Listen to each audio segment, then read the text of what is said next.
So gospel reflection ngayong November 10, 2024. So ang gospel ngayon is yung parang pinakita ni Lord, uh, may nakita si Lord na isang balo na nagbigay ng kanyang ikabubuhay.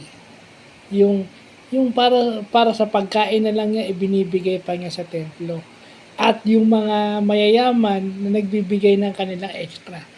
So tinanong ni Lord, sino sa tingin nyo ang mas napansin ng Panginoon? So, it means two things. Para sa akin, kung i-analyze mo yun, yung sinasabi ni Father Joel Gatus, may mga kayo ba ay namimigay dahil may extra kayo? Which is good.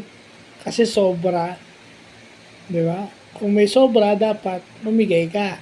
Pero mas appreciated ng Panginoon yung nagbibigay ka na yun lang. Yung ibig sabihin, ibibigay mo yung kailangan mo o yung gusto mo.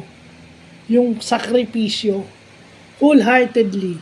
Hindi ka nagpapanggap, hindi ka nagdadalawang isip, hindi ka nag-aalinlangan. Walang hesitation. Kasi merong nagbibigay dahil meron silang ini-expect anything in return. Ako, ang sa akin lang, nagbibigay ako, tumutulong ako dahil ako maswerte. Parang way ng pasasalamat ko at wala akong hinihinging kapalit doon. Kasi sa akin, kung ikukumpara mo sa ibang PWD, ako ngayon ko na-realize na ako napakaswerte.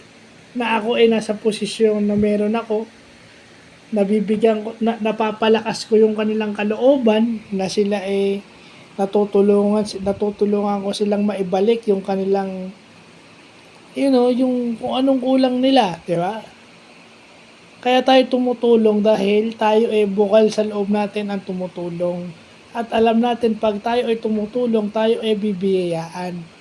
Bibiyayaan tayo. Hindi lang tayo tumutulong dahil sa biyaya. Dahil yun ang kailangan nating gawin. Kailangan nating tulungan ang ating kapwa. Yun na yun.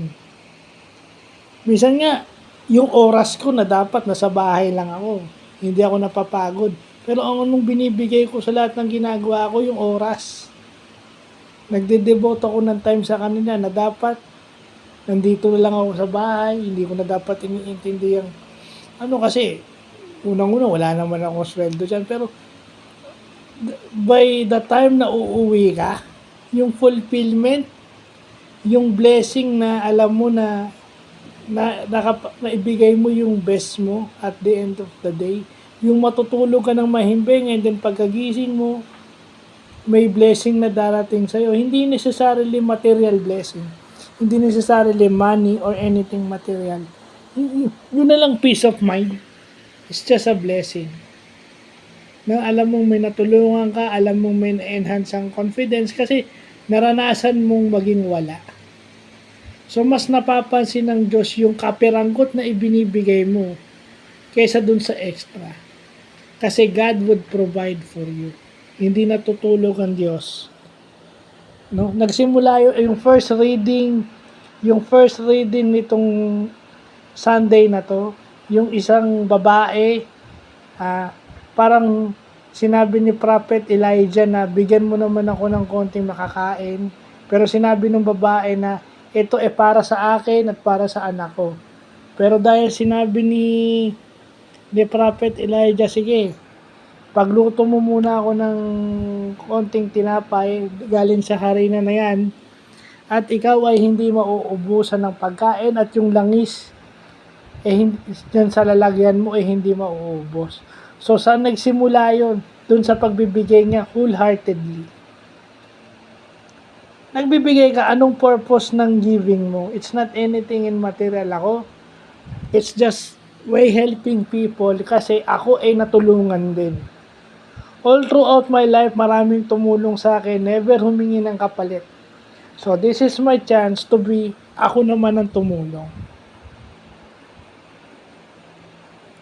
Kasi masarap sa pakiramdam yun yung matutulog ka, yung may peace of mind ka, alam mo may nagawa kang maganda, mas masarap yung feeling na ganun.